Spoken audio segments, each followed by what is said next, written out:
बिस्मिल्लाहिर्रहमानिर्रहीम। अस्सलाम वालेकुम। आप देख रहे हैं K92 न्यूज और मैं हूँ आपकी मेजबान तस्बीहा मसद। शामिल करते हैं आज की अहम खबरें।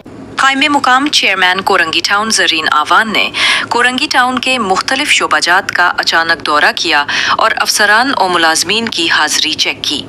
गैर हाजिर अफसरान और मुलाजमीन पर कायम मुकाम चेयरमैन ने सख्त बरहमी का इजहार किया। रिपोर्ट अदील अनवर।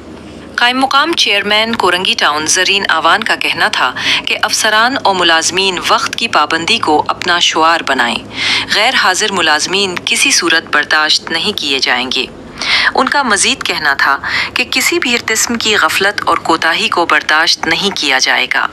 गैर हाजिर और देर से आने वाले अफसरान और मुलाजमीन के खिलाफ कानूनी कार्रवाई अमल में लाई जाएगी।